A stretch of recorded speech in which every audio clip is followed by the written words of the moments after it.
Good evening friends, मैं कनिका गौतम एक बार फिर आपके सामने एक न्यू वीडियो लेके आई हूँ। ये वीडियो है गौतम बुद्ध से रिलेटेड। इनसे रिलेटेड बहुत सारे गवर्नमेंट कंपटीशन में एग्ज़ाम में क्वेश्चंस आते हैं, तो मैंने इनको डिटेल में बताया है कहानी के फॉर्मेट में। आपको मज़ा आएगा, आप देखिए। तो देखो क्या होता है, राजा और रानी मतलब इनके जो माता का नाम था वो महामाया था और इनके जो पिता का नाम था वो शुद्धोधन था, राजा शुद्धोधन। तो ये शाक्य गणराज्य के थे, ठीक है, शाक्य गणराज्य के थे। इनके माता पिता दोनों राजा और रानी थे और ऐसे ऐशो आराम के साथ में ऐसे महल में उनका जीवन निर्वाह होता था, ठीक है। अब जैसे जैसे राजा का बेटा हुआ और राजा का बेटा बड़ा हुआ तो धीरे धीरे मतलब उनका विवाह हुआ और इनका जो विवाह हुआ था वो यशोधरा से हुआ था और इनकी एक संतान हुई थी जिसका नाम था राहुल, ठीक है। तो यहाँ अपन देखते हैं, अब धीरे धीरे ये बड़े हुए।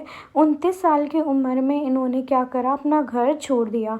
तो मैंने यहाँ पे पिक्चराइजेशन के थ्रू आपको थोड़ा अच्छा समझाने की कोशिश करी।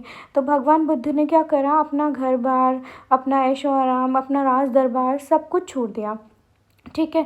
इसके बाद वो ये सब आशा आराम छोड़ने के बाद में उन्होंने सोचा कि भाई अब मैं ज्ञान प्राप्ति के लिए आगे बढ़ूँ। मतलब उनका मोह माया से सब कुछ छूट गया था, मन वगैरह सब कुछ छूट गया था। तो इस तरीके से वो उन्होंने क्या है, ज्ञान प्राप्त करने के लिए क्या करा कि वो मतलब निकल गए जंगल की तरीके से, जंगल की तरफ चले गए और जंगल की तरफ जाके वो जीवन यापन करने लगे अकेले। और उन्होंने ज्ञान का रास्ता खोजने के लिए बहुत कठिन तपस्या करी। पहले तो उन्होंने बहुत कठिन तपस्या करी, तो वो क्या है, सूख कर काटा हो गए थे। तो गांव की कुछ औरतों ने बोला कि भाई ये तो वीणा की तरह लग रहा है, न ज़्यादा इसको खींच सकते हैं न ज़्यादा इसको छोड़ सकते हैं।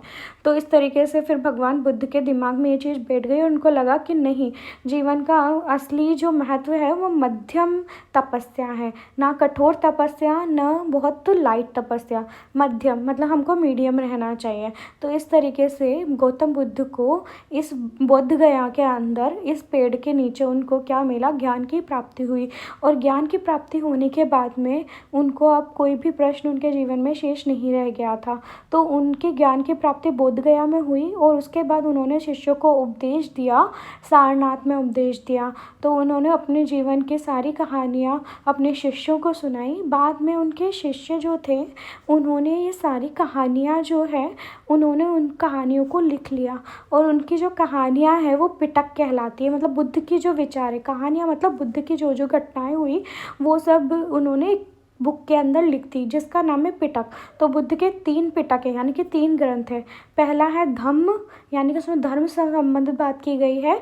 दूसरा है विनय पटक, विनय पटक के अंदर बौद्ध भिक्षु यानी कि बौद्ध भिक्षु कैसे रहते थे, क्या करते थे, उससे रिलेटेड बात बताई गई है, ठीक है। और उसके बाद में तीसरी जो बात है वो उसमें बताया गया है सुत्त पिटक, उसके अंदर बुद्ध के जो थे उपदेश दिए गए थे। तो इन्होंने सबसे पहला उपदेश अपना कहाँ दिया था, सारनाथ में।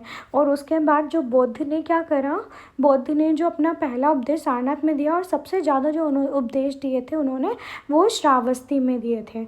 तो यहाँ पर हमारे बुद्ध से जीवन के रिलेटेड सारी बात आ गई है। और इसके बाद में क्या हुआ, बुद्ध ने अपनी मृत्यु मतलब जीवन से ख़त्म हो गए और कुशीनारा के अंदर इनका जीवन मतलब ख़त्म हो गया, इनका महानिर्वाण हो गया। तो ये पूरी स्टोरी हमने भगवान बुद्ध से रिलेटेड की है और आज भी बौद्ध धर्म को बहुत लोग मानते हैं।